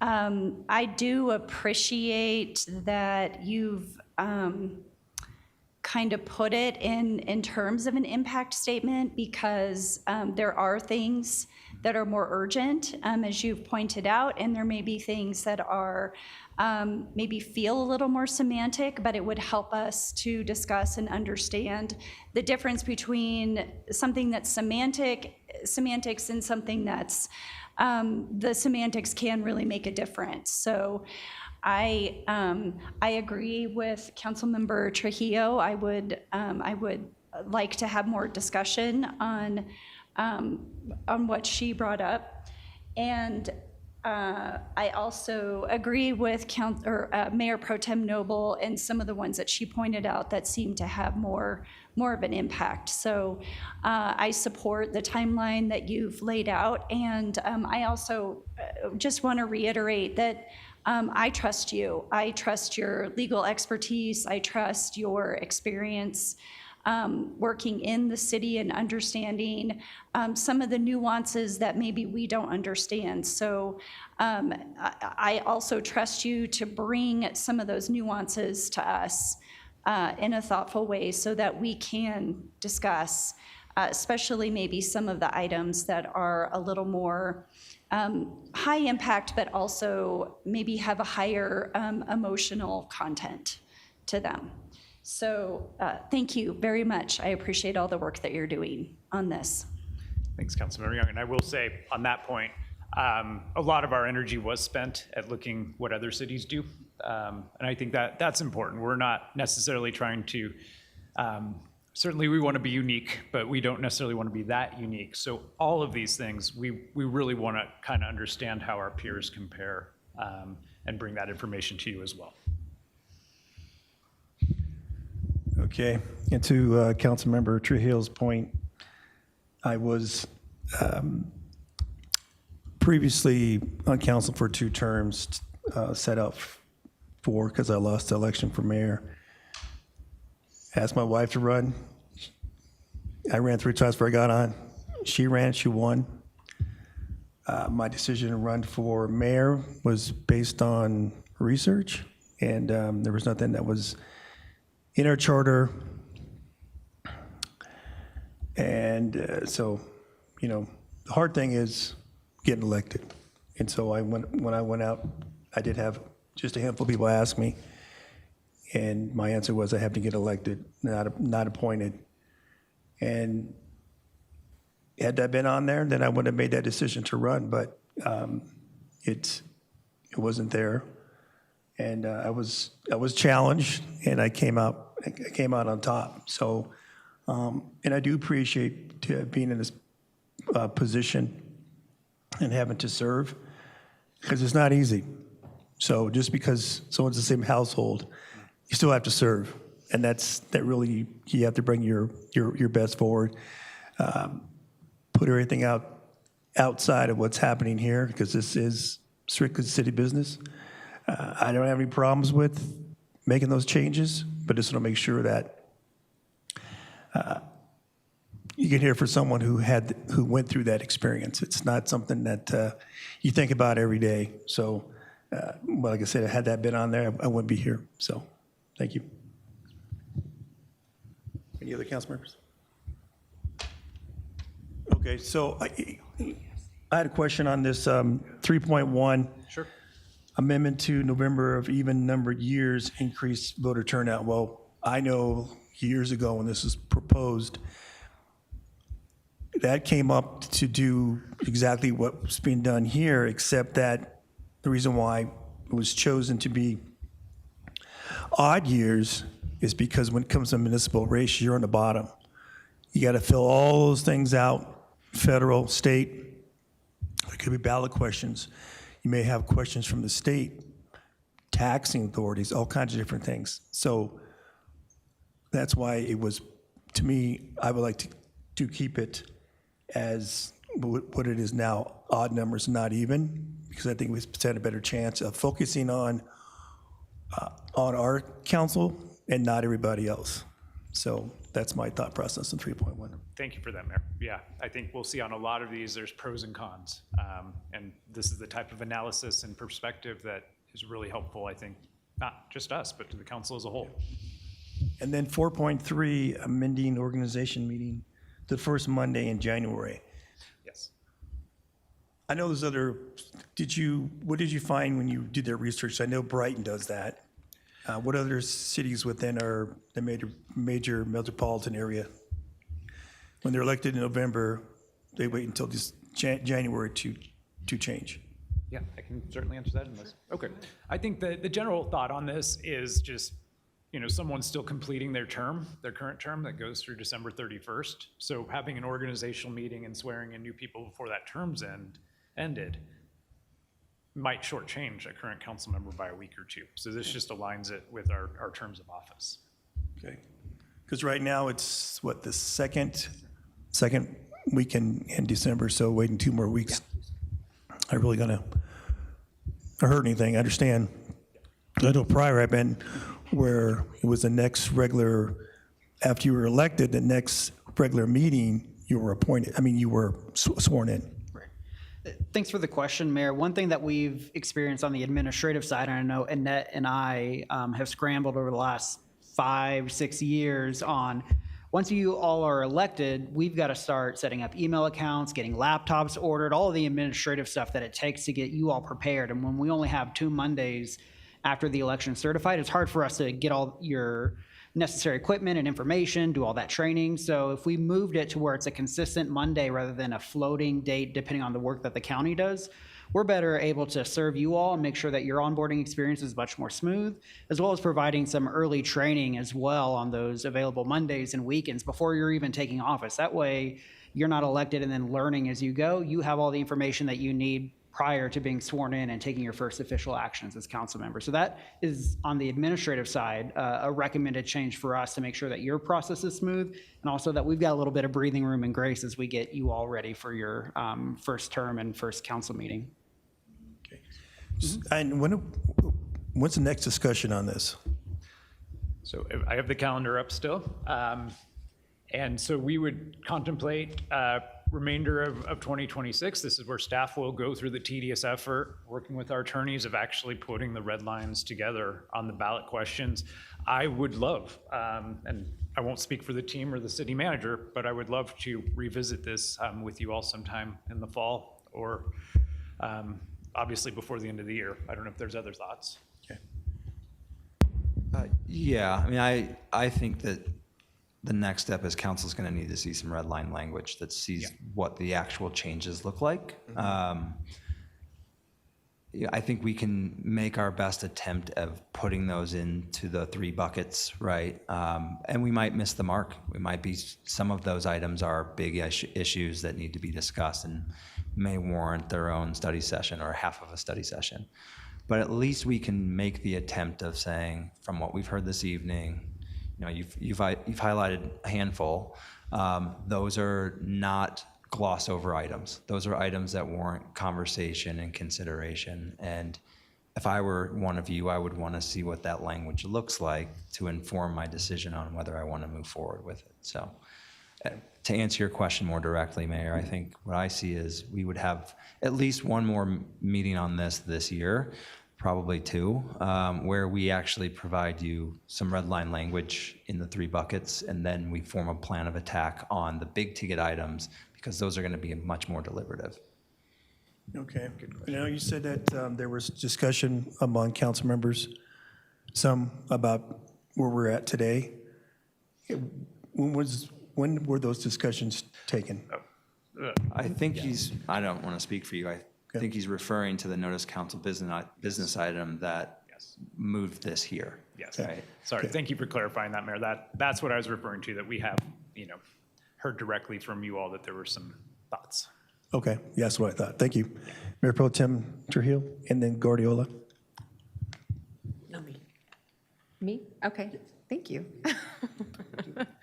To Councilmember Teeter's point, I agree, and I'm sure there certainly would be a definition of immediate family member or household or what it might be in the charter. So I would look to our city attorney's office to provide us with a draft of what that provision would look like. And I understand that my proposal may feel personal to some, but this is really about the structure that we leave behind for the future. And really the appearance of concentrated family influence over council decisions really can undermine public confidence, and especially in a body that, votes on contracts, appointments, policy, all of the things. So I know we certainly wouldn't be the first city to have this kind of a provision. In fact, many cities do, or municipalities do have these kinds of provisions. I really just think it's about setting a clear standard going forward, which is exactly what I'm hearing from our residents. So thank you. Thank you, Mayor. A couple things. On the budget, it's $32,000. Does that include a campaign? Could we get some numbers for an actual campaign, what it would cost? I think that's important to see because residents will be like, we're spending X amount of dollars on this. And so is there a way we could estimate what a campaign will cost us to run so we could win or have these approved? So I want to be very careful, Councilmember Guardiola, and I'll probably defer to our amazing city attorney's office staff, but we have to be very careful in how we spend city funds for ballot questions. Okay.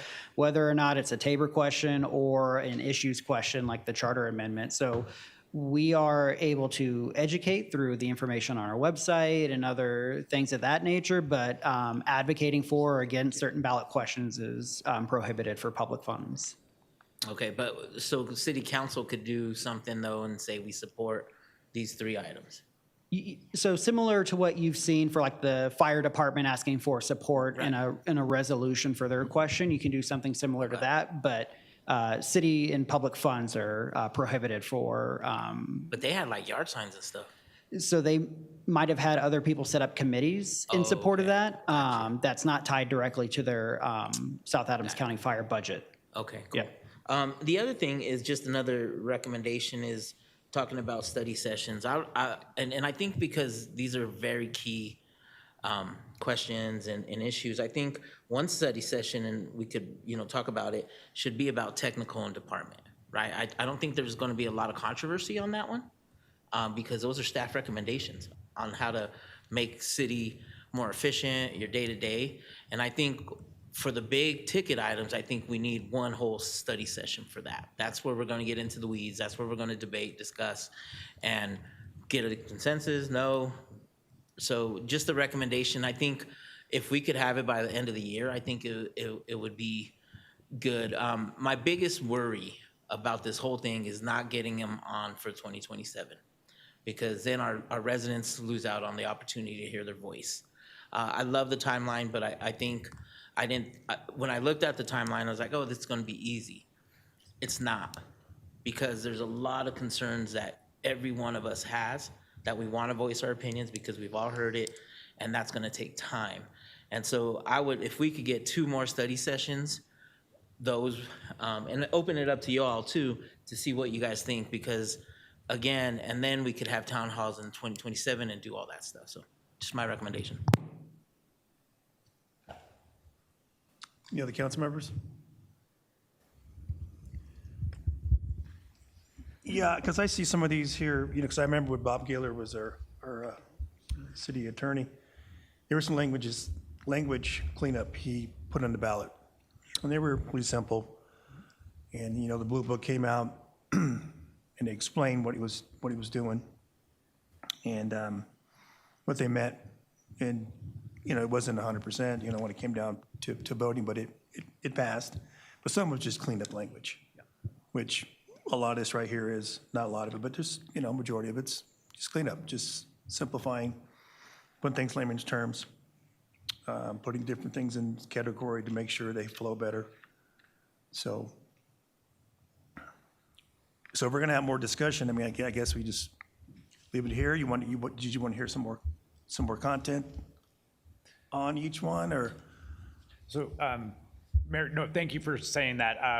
Also, I think that's where not campaigning for or against, as we're not allowed to, as Dylan said, but making sure that we're putting out educational materials. So for example, if there's something that directly conflicts with state law, we're changing this so that we're in compliance, and we want to make sure that that's clear.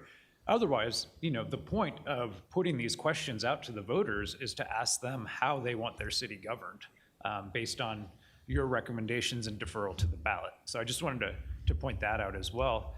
There are a couple more slides. They're more just kind of historic and informational about charters in general, but I think we can skip those. I think we're good at this point. But I would say this is the opportunity for further feedback from you all or other thoughts. All right, Councilmember Duke, did you have? And then Councilmember Goriola. My question is, do you get everything you need to move forward? Because it sounds like we discussed a lot of this, and you guys got what you need? Yeah. Yeah, Mayor, Councilmember Dukes, we will just make sure. I think we do, but let's make sure we're not missing. I think that's right. Is there anything else we didn't cover? Otherwise, I think I'll yield to the city manager and see if he has thoughts.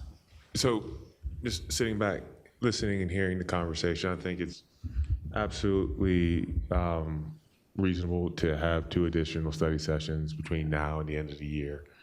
I like the idea of breaking out into the 2 buckets, being operational, technical, versus some of the more controversial or healthy debate topics that you all want to have with respect to your own request. So I think we can approach it as such.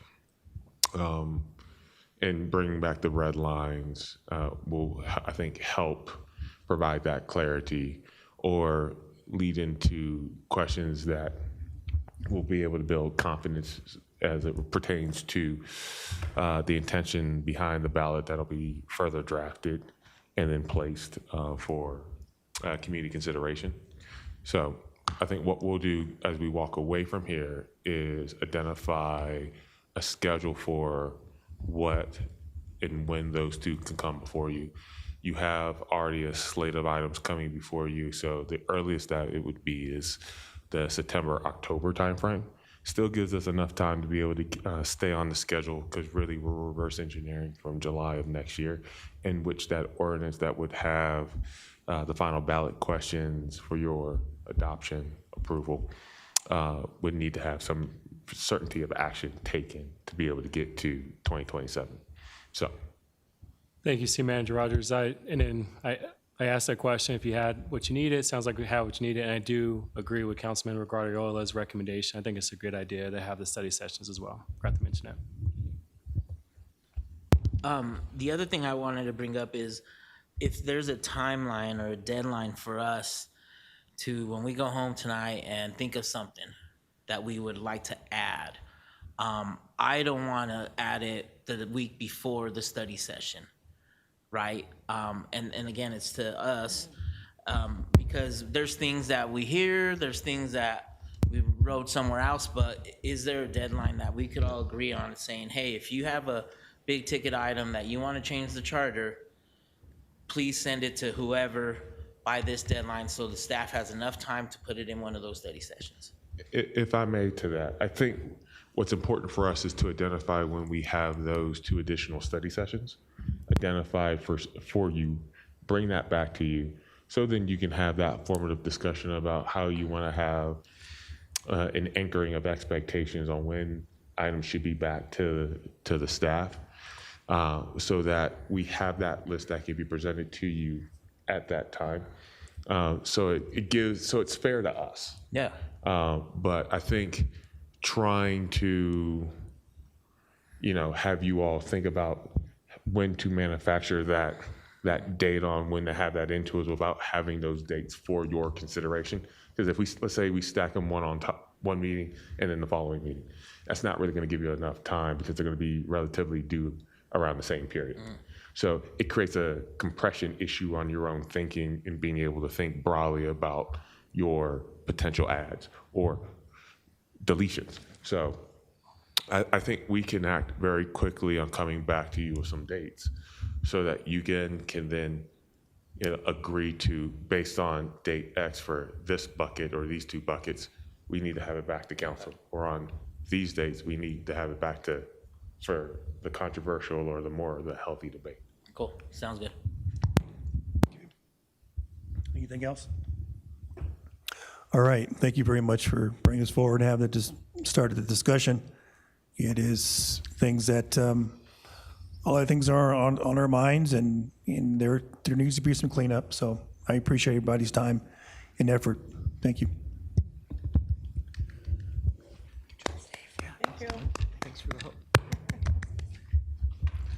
All right, on to report, City Manager Rogers. Thank you, Mayor. Earlier today, I shared with council by email a request that we received from Adams 14 School District. They had reached out inquiring whether or not there was a desire to meet with them this upcoming Monday, June 29th. As you all are aware, it is our 5th Monday, so we do not have any scheduled city business to bring forward.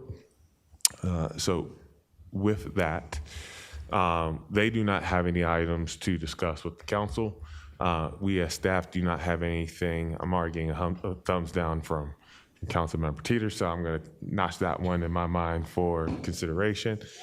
To say all of that, they still wanted to present the question, does this body want to meet with them? They do not have anything to bring forward for that discussion. We as staff here at the city do not have anything to bring forward to that discussion. So I leave that with you and the majority for whether or not you would like us to take some step. Okay. Councilmember Young. I appreciate, it feels a little bit like an olive branch. We've kind of been disconnected for a while, so I appreciate that they want to do that, but I am also a person who will meet when I know what we're meeting about, especially on a 5th Monday. Unfortunately, I know I'm not available this Monday, but I would like us to consider talking through a more regular meeting time with them and having each of us come to the table with something. Councilmember Guardiola. Yeah, I would support the same thing, Councilwoman Young. I won't be available on Monday either, but I would definitely, maybe if we can reach out to the next 5th Monday, so we could work towards a meeting and put it on the schedule months in advance. I don't know when the next 5th Monday is, but I think, and really have honest, good dialogue, right? And even if it is just a way to start conversation and build that relationship where we need to, right? We're in the same city. So for this Monday, I cannot. I appreciate them.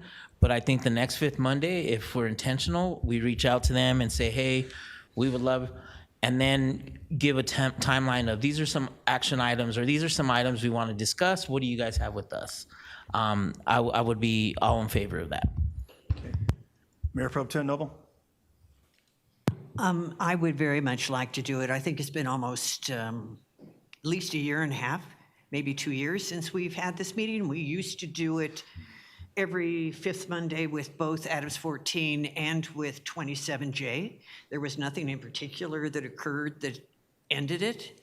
So I'm not sure why we haven't been doing it. The next Monday that I looked at was August 31st. But I think getting back into a routine again where we're meeting with them at least annually, if not biannually, would be a great thing to do. There's plenty to share. There's always plenty to share, to come up to speed on what's going on and all that kind of thing with both of the school districts.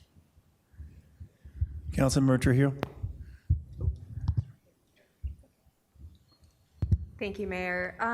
I'm happy to meet with them. I'm available on Monday. I understand wanting an agenda, but I also understand the importance of building that relationship, rebuilding that relationship. And so if it's just a matter of being here for an hour, sitting around this table, I'm all for it. Okay. Councilmember Dukes. I like the idea of meeting annually with an agenda. So if August is the next meeting, I'm in favor of that.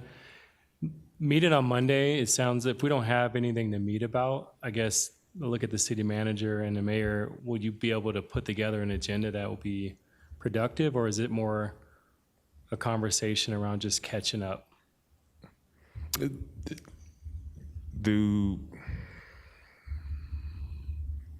Mayor, if you want to speak, Mayor, I will step back while I gather my thoughts. Okay. Thank you. Thank you, City Manager Rogers. Yes, in the past, when we had these meetings with Adams 14, I would get with the Madam President, and then we would discuss what we want to see on, what talking points we would like to, our topics of discussion we would like to bring up. And, you know, basically just like with the Water Commission, you know, what has been issues or concerns at the school district, and, you know, bringing those and having that discussion. Any updates from the school board? You know, they passed the ballot and things are coming forward. What does that look like, right? And then for us as a city, as the City Manager Rogers there, an update from the city. So the agendas are really kind of crafted based on prior discussion. Not really a topic that we can come up with, but I mean, that could always change. Yeah, my question is for Monday. I thank you, Mayor, for explaining the past agendas, which makes sense. That was a part of a couple of those meetings. My big question is for Monday around, do we have agenda topics to discuss? If not, we can wait till August to make sure we have agenda items. That will be the question I have right now. My recommendation would be to wait till August, and here's the reason why. I think the coordination between the respective roles that we intersect with, whether that's you with the elected body that represents Adam 14 and who is representative of developing some of those topical themes, but then me working with my counterpart at the superintendent level to talk through that alignment on those topics in the presentation, and having that full-on conversation unlikely is going to occur between now and Monday. That's going to be advantageous for council and for the school district board. So I think building to that conversation for August with some intention behind the topics and the alignment and the discussion that both parties can walk away from, I think is more important than trying to rush and sit down, because you can still have, even in the conversation around relationships and partnership, there's still an alignment discussion to be had there. And how do we, in my capacity and the superintendent, support that? And that's where that conversation should be helping to spur. Yeah, I appreciate the response, City Manager Roger and Mayor Douglas. Based on that response, I think waiting until August would be mutually beneficial for everyone, meaning that we can sit down, have topical items, and discuss some action steps that we can move forward with. This doesn't exclude what Councilmember Guardiola and myself have been doing already. We have been meeting with their board leadership, and we can actually help craft some of the agenda items as well in the future with the mayor and with the city manager as we talk about some next steps, so we could do both. Thank you, Councilman Dukes. Councilmember Young. I would be especially curious to know why now. So maybe in some of your conversations or thinking up some agenda items, like, why now? What prompted this after a couple of years of not meeting, and what are they looking for? What is their hope? What is their desire in having the conversations? It's a personal curiosity maybe, but that might help direct some of the agenda. Yeah, I will want to just clarify. I believe we met with them once last year. I think with 27Js also, to be clear, they have gone from meeting every fifth Monday or every fifth Tuesday to wanting to meet with us once a year. So I think your question is a very appropriate one. I'm more than willing to have the conversation with, my counterpart, so that they can, we can work together, pair together for that August agenda. Thank you. And then also on the agenda, last time we spoke about this was the frequency of meetings. So not just meeting on the fifth Monday of the year, but maybe working on a study session or so. Just have them on their agenda and have an hour discussion. There's other ways we can design meetings and not just wait until those fifth Mondays. So that's what they threw out last time. And so that's something we can think about as well. Councilmember Gardell. Yeah, and I think it would be good for you to meet with the superintendent before the August 31st city manager and kind of those updates share on your guys' lens and then come back to us. And so we could have a productive August 31st meeting if they're willing to meet with us. Agreed. Thank you. Okay. City Manager Rogers, any more else to report? Yes, sir. Just another thing that was shared with you all earlier. We've been made aware that there's an opportunity for us to potentially reassign Tower Road corridor as an enterprise zone. You all may remember that last year we fought very hard to retain Tower Road as an enterprise zone, which is a significant economic development tool that is, for the lack of better words, issued by the state, but then implemented and effectuated by the county. So what I also provided to you all was a letter that we would like to submit on behalf of the organization that would come from the council that would be, once again, seeking reassignment of that Tower Road corridor back as an enterprise zone, knowing that that is that is the last untapped potential for our primary employment, economic development, investment in our city. That is of a greenfield scale and not more infield and filling those gaps and voids that we have within our core city or other areas within the Northern Range as they continue to build out. So simply looking for consensus by the council that we can move forward with submitting that letter to Adams County so that they can then present that on our behalf. Thank you, City Manager Rogers. Question for you. So what corridor, what stretch is it between 81st and 88th? I would generalize it looking, when I say the Tower Road corridor, the expansiveness of that district boundary, and we're still working through some of those details, but I think you can safely say from the edge of Second Creek out to the edge of the outside the fence line of the airport. Broadly speaking, it may have to be refined depending upon certain methodological approach or data that they have to apply under the enterprise zone. But I would say it's a broad swath along that corridor, north and south within our Commerce City boundaries, but also some of the defined geographic and limiting parameters of a fence line of the airport. Does that include tech center as well within there? That would also, I believe, include the tech center. Yes, sir. Okay. All right. Any council have any objections? Anyone like to support the letter? Not seeing any opposition, sir. Councilmember Dukes. I think it's a great idea to do the enterprise zone. I support the letter. My request would be if we can, at the appropriate time, share that with our community.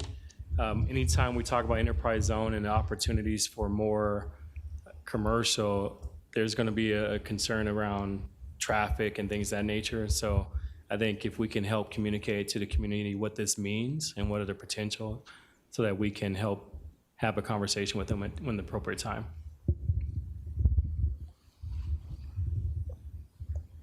Councilmember Teeter. I support the letter also. Does that also include E470?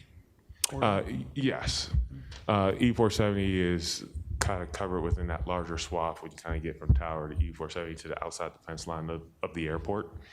So we want to make sure that we are hopefully reinstituting those areas back as job attractants because of the zone as an overlay. So the new intersection from E470 will be right in that area then?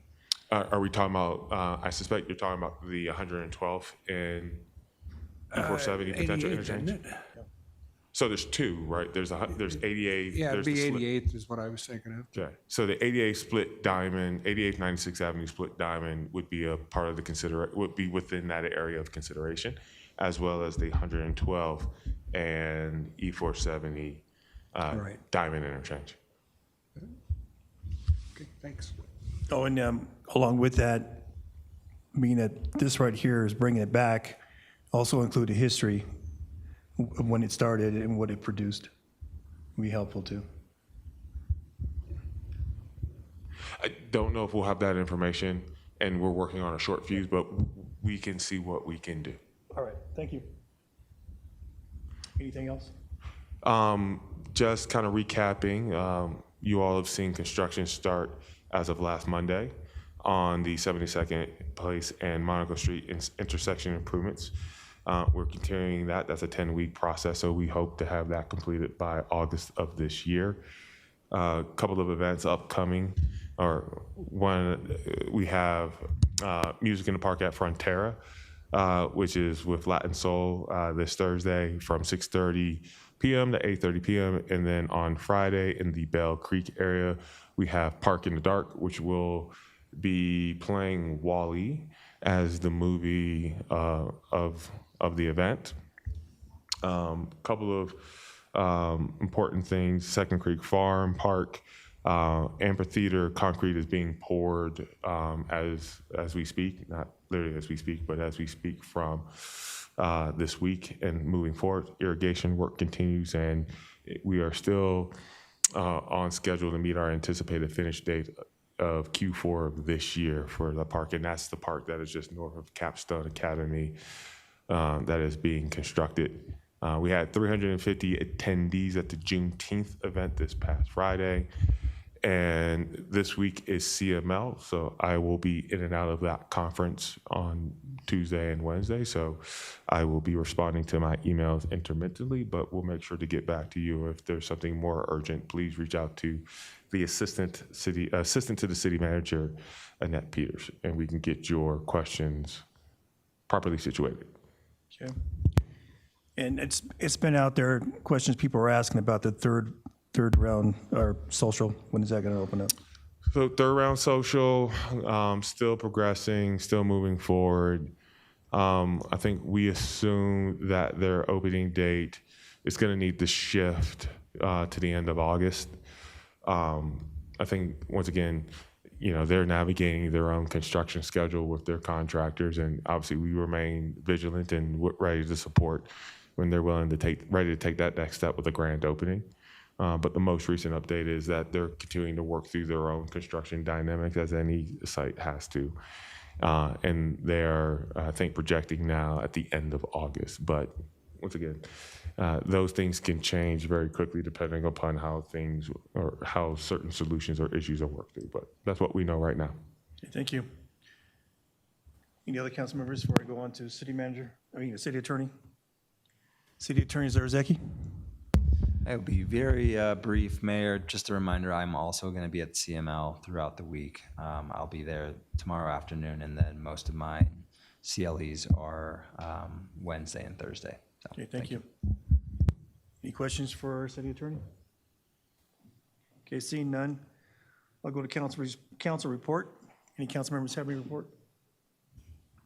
Mayor Pro Tem Noble. I attended the Speak Up at Bison Ridge. There were 50 residents who came, which was really great. Went table to table myself and asked questions. There were a lot of great things being presented, so that was really fun. Also, we got an email from Kids First about their relationship with Adams 14. And then that, of course, made me wonder, well, what's happening with caring for the children?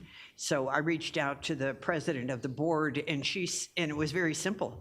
The cost of the contract with Kids First was high six figures annually. So they now have nurses on staff who will be getting para, and it's saving them a ton of money. And they still will have medical care for all of their kids at all their schools. It's just going to be a different way instead of having outside services. So I thought it was important to share that information because it was kind of an alarming email on the face of it. But I know it's going to be difficult for Kids First for the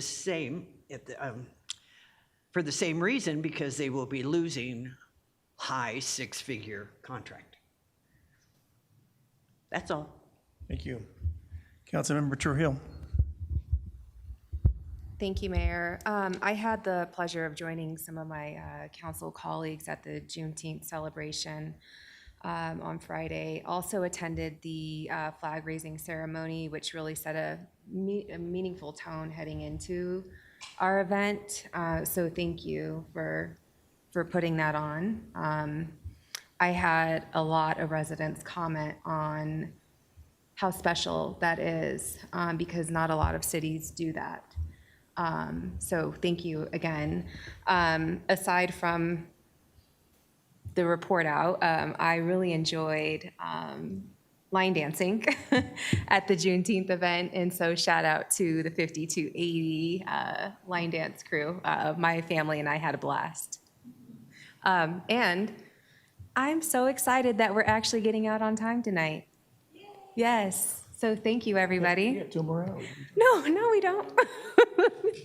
No, this is great heading into CML. We all have to get up early tomorrow, so thank you. Any other, Councilmember Young? I also had an opportunity to go to Juneteenth and heard from a lot of people there what a special event that was. I especially loved all the different types of all of the kids who danced and all of the performers and the poet laureate and the award we were able to give to one of our citizens. And I just want to say really great job to the DEI committee, Cultural Council, everybody who put their hard work into that event. It truly is a really beautiful community event, and I was really grateful to be part of it. And I'm excited for my first CML. I'm excited to meet some of our other cohorts at other cities and to learn a bunch. And I'm really looking forward to some of that time of learning with my fellow city council members. Councilmember Teeter or Dukes? Any words? Councilmember Teeter? I guess I was at the Speak Up event also, and it was the biggest complaints that I got was no license plates, cars running around with no license plates, and it seemed like they just could do anything they want, and no problem. But that was the biggest complaint. But other than that, it was a pretty happy crowd, and it's. I think we need to do that more often because all the different stations were there, or the PRG, and I mean everybody was the PD, and so you could just pick on who you wanted to talk to, and it looked like they were all keeping busy. So, but we need to advertise more. 50 people, that's not very many. It'd be nice to get more residents out there, but that's all I got. Thank you, Councilmember Teeter. All right, I was out of town, so you guys did a great job. Thank you, Mayor Pro Tem, for holding down the fort. And thank you, city staff, for, again, putting on our Juneteenth event. City Manager Roger, thank you very much for speaking at the flag raising as well. I saw that you had your daughters there, and thank you for them for attending as well. City Manager Roger, do you have one more thing you want to say? Yes, sir. I think it's important. You know, we're coming into that lovely season next week, and that lovely season is fireworks with July 4th. So, you know, as what we have customarily done and what we will be doing, hopefully getting out to you at the end of this week or at the latest, very early next week, is a memo about how we will be approaching enforcement based on current statutory regulations and or requirements, both under our municipal code and or by the state. So that is to help provide you just with a basic knowledge of what we will do across the many nights next week, but also to help, once again, anchor expectations for you and to be able to share with the community when you are and when you will get questions, because they will come to you with questions or complaints or inquiries. So this will help you all to be able to respond to that. So keep an eye out for that from that memo that I will review, and we'll have legal review, but it will most than likely come from our chief of police. Thank you, City Manager Rogers. Yes, I did have a few people inquire about that, and to hear what you were going to, well, what the conclusion is would be very helpful. Thank you. And I will not be at the CML this week because I'm be attending I'm on the federal transportation infrastructure next month, so I'm watching my council travel dollars, and so, but I might be some of the events in the evening, but I will not participate in the conference. So for the council members who are going, it is a great opportunity to meet other colleagues, share your experience, hear from them. So looking forward to hear what you guys have to say. Appreciate it. With that, it's 8:16, and Councilmember Trujillo, you have the rest of your night. Thank you.